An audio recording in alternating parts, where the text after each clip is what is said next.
Okay, and then old rule of money is invest for the long term, and most people say invest in mutual funds. I personally don't invest in mutual funds, and most people, it's not a bad idea.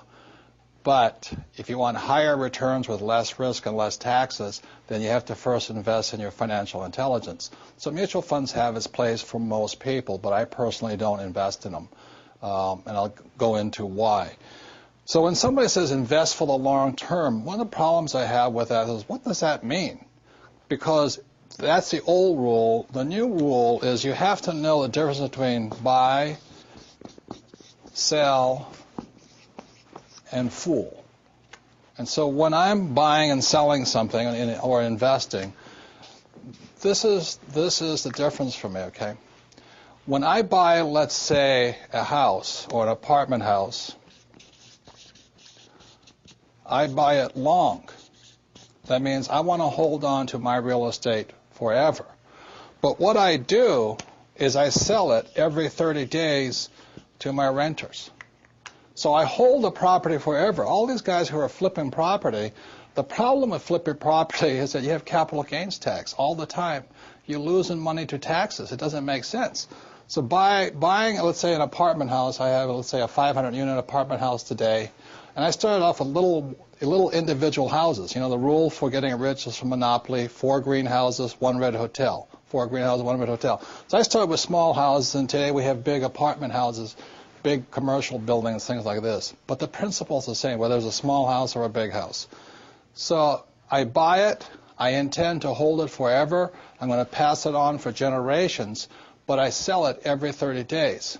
The same with oil. The other day I was filling up my gas tank and I got really upset. It cost me $72 to fill my tank of gas. And the reason I was upset, because I was a buyer of gas. But then I went home that afternoon and I found oil hit approximately $140 a barrel. So then I was happy again. You see, on one side I was a buyer, which I was unhappy, but as a seller of oil, I was happy. So this is my point here. If you're going to be rich in life, the reason most people are poor is because they're primarily buyers with very little to sell. You know that old advice I talk about financial education: go to school and get a job. So let's say you sell your time, sell it for $25 an hour. If that's all you've got to sell, you're not getting ahead, because the Federal Reserve keeps printing money faster and faster. You have to work harder and harder, then you get taxed harder. So if you're going to be rich, the thing my rich dad taught me was you have to have something to sell every single month.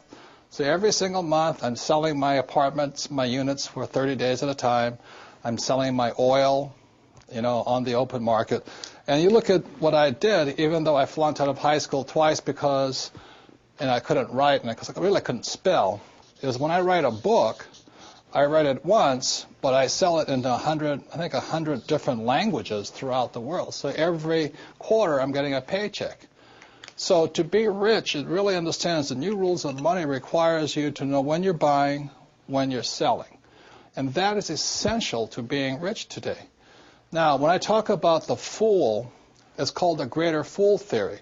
So like being a real estate guy, I go out there and somebody says to me, oh, this house is $100,000, but next year it'll be worth $200,000. Generally, that's what's, what do you call those guys? Real estate brokers or mortgage brokers or stock brokers. As my rich dad said, the reason they're called brokers is because they're broker than you are. So they're telling you to buy this stock or this house because the price will go up. Again, that's capital gains, not cash flow. And then you become the greater fool. The people, unfortunately, who are hurting financially today in the housing market, they were the greater fool. They bought the idea that the price of real estate would keep going up. Well, as you and I all know, prices go up and prices go down. So if you're going to, the new rules of money and the financial intelligence and your financial education requires you to know to be balanced, be both buyer and seller, and not be the greater fool. I say it again, when I fill up with gas, I get angry because I'm a buyer, but I'm happy because I'm also a seller. If you're going to be rich, you should be selling more than you're buying. One last thing is the one reason I really don't care much for mutual funds is because I don't know if you're the buyer, the seller, or the fool, but I'll make that decision. If you're the investor, then you put up 100% of the money, and I think you take 100% of the risk. It doesn't make sense to me. Same as you put money in the bank. And the mutual fund company, they put up 0% of the money, but what they get is 80% of the returns. So this is why I really don't recommend, but it's good for most people. Put your money in a mutual fund and just let it sit there.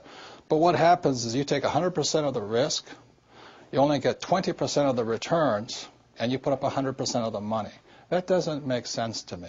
That's why I like to use debt, good debt as leverage and things like this. But again, this is your greatest asset right here.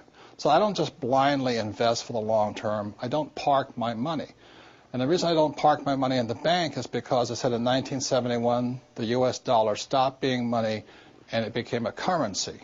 The word currency means current. You must keep your money moving. The people who are losing financially today are people who are parking their money in long-term things like savings account and mutual funds. That's good for the average person, it's good for the average investor, and it's better than nothing. It's better than being poor. But you're not getting ahead with old information or old rules of money. I'll just pass this last thing along for those of you who say, well, I don't want to be an investor, it's too much work. I understand. It was years ago, a friend of mine, a friend asked a friend of mine, says, what would you say to the average investor? And my friend, who's a very rich man, said, what I say to the average investor is, don't be average. Because today, in this high volatile environment, the average people, the middle class, are getting wiped out. So, those are the new rules of money. You don't invest for the long term. You have to know when to buy, when to sell, and when not to be a fool.